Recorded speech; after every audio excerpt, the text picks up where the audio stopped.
Back on the Patrick Netherton Show, 11:30 The Tiger. Pleased to welcome in the head G-man himself, Broderick Fobbs. Coach, what's up, man?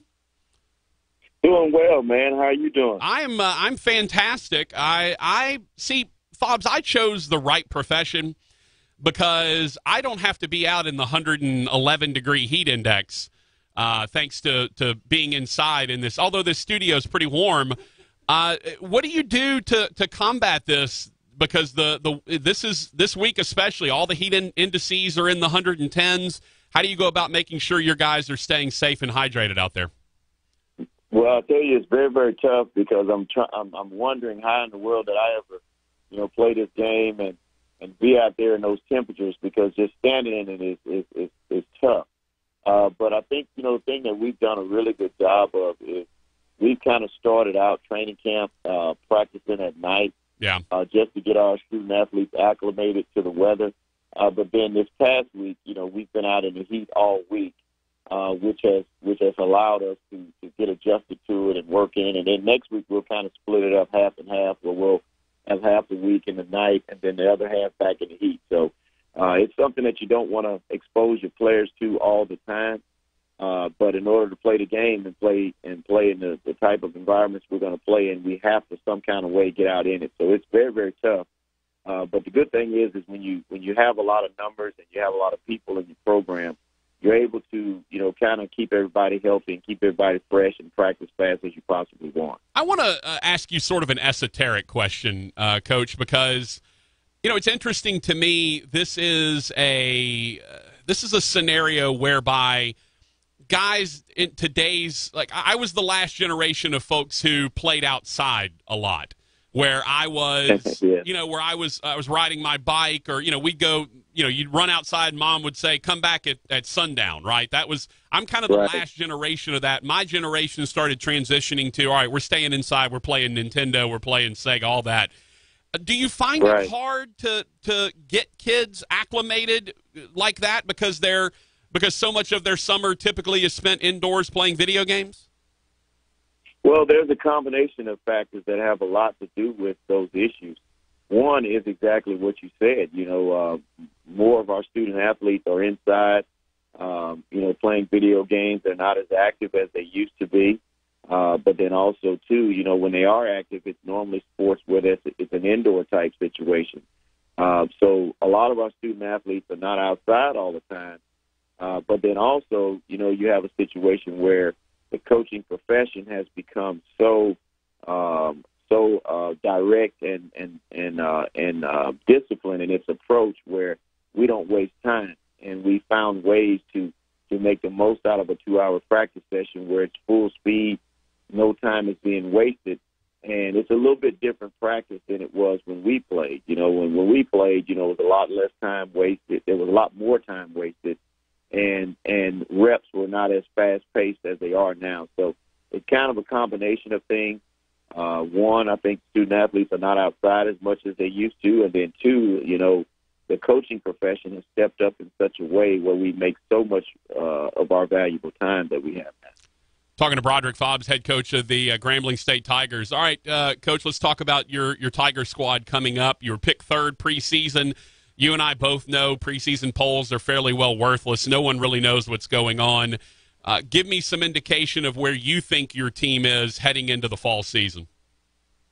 Well, I'll tell you, I think we're way ahead of where we were last year this time, and that's what you want. You want to be a better football team every year. You want to keep growing and get better and better. And we've had those teams where we've won a lot of football games, and have had times, where we've gone 2 or 3 years or so without even losing a conference ball game. And, those players are gone. And now, last year we started putting the foundation and the building blocks to develop these guys into being those type of players. So we're very, very pleased with our leadership of our team, the discipline of our team. There's been very, very little wasted time where I've had to do things to discipline them.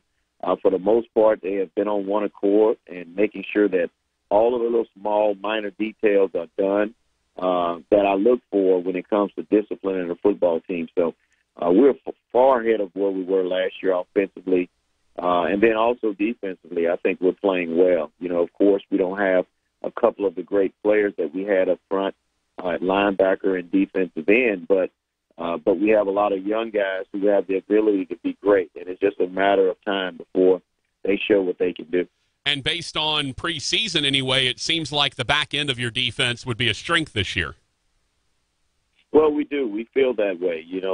We have a lot of guys, returning in the secondary, but we feel good about our entire defense. A lot of our young guys, their names are not known, but they played some football, and they're extremely athletic, they're extremely long and extremely smart, and know what it takes in order to be really, really good. So they're extremely disciplined as well. So, you put those with the teaching of our defensive staff and sometimes being young and not knowing a lot, makes you a better football player because you're going to do exactly what you're told. And then there's other times where you know everything and you feel you know everything and you try to start seeing things and reading things that are not necessarily there, and then you make mistakes. So it can go either way. And at the end of the day, you just want your players to do exactly what they're told and use their athletic ability to do the rest. You have an interesting schedule this year, talking to Broderick Fobbs from Grambling State. You have a very interesting schedule this year because typically you, like most FCS programs, go play one of those big guarantee games. You go visit an LSU. Y'all traipse all over the country. Y'all been out in Arizona and Washington and all these types of places, and rightfully so. You're kind of a national brand, but your non-conference is a little bit more manageable this year. Granted, both Tech and ULM are on the rise. They're both really in good shape with their coaching staffs. But do you feel like maybe this is an opportunity to go get one of those guys because you're not playing that Power 5 type team in that non-conference schedule? Well, I'll tell you, we feel really good about our schedule this year. Of course, I think, those two programs have done an exceptional job here recently, and then also now, developing into what they are at this particular time. So we know it's going to be one of those type of situations that we're playing up anyway because of the number of scholarships that they have and the amount of financial support that they have as well. But it's another opportunity for 2 weeks to kind of see where we are, but then also scratch where it itches to be a better football team before we get into conference play. And I'm never the type of guy that focuses on the wins of a game. My focus is how you play in the game and how hard you play. And then at the end of the day, when the game is on the line, you just hope to be in a position to have a chance to win. So for us, the focus is playing every play as hard as we possibly can. And then if we're there in the end, then we want to make sure we take advantage of that situation that's there and available for us. So, but we do feel really good about it. We do feel that both of their programs are on a high at this particular time, and we're coming back, so to speak, from where we have been. Is there anything to playing against a guy that you coached under at some point, which you will against Viator? Well, I'll tell you, I've always, I'm a very competitive person, and I love competing against, very good coaches and really good programs, because if you're not, it exposes what you need to work on. But then also, if you are, then it kind of lets you know where you are. But, I have the utmost respect for Coach Viator. A lot of the things that I do within my program come from him.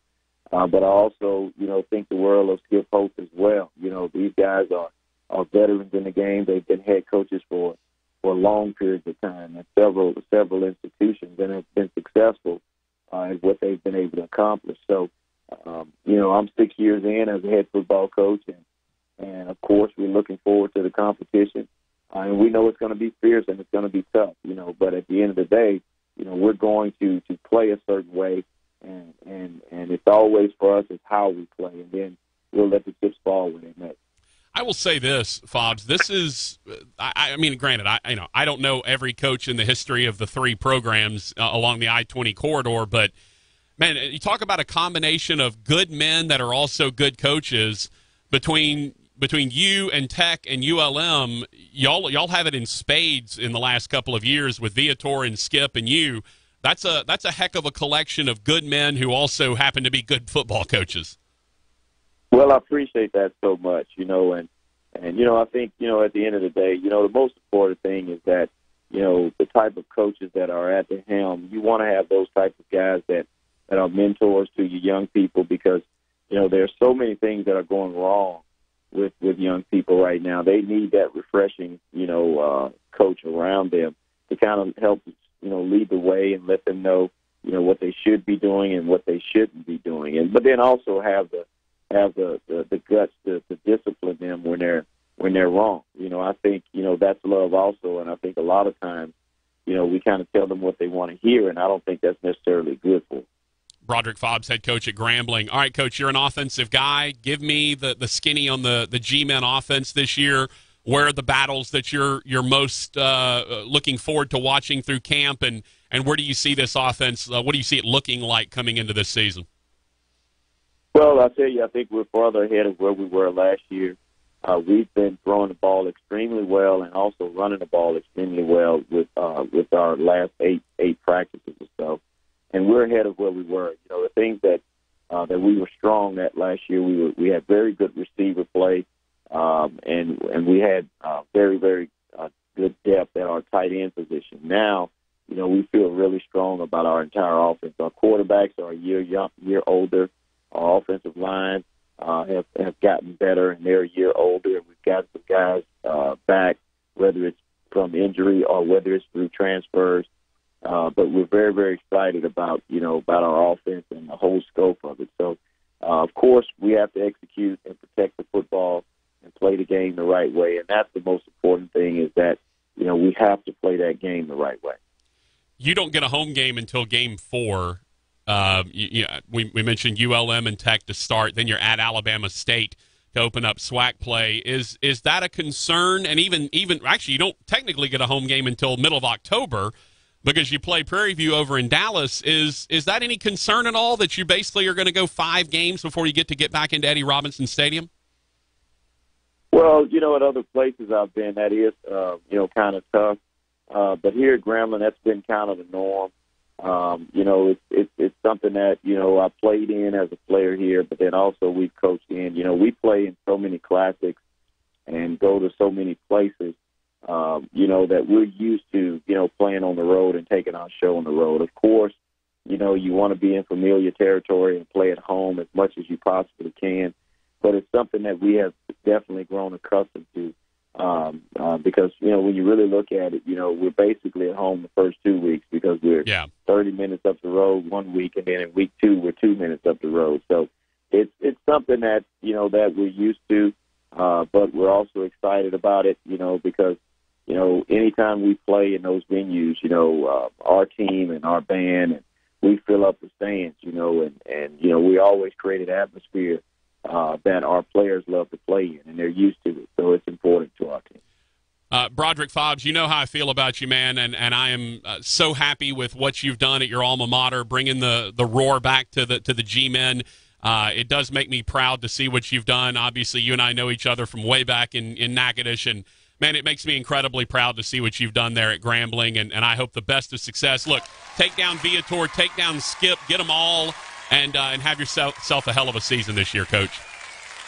Well, thank you so much. I appreciate the opportunity to visit with you and talk with you, and I am so proud of you as well. You've done an excellent job. Well, thank you, sir. Much appreciated. I'll take compliments. That's all right. Broderick Fobbs, head coach of the Grambling Tigers. Good luck, Coach. Thank you. All right.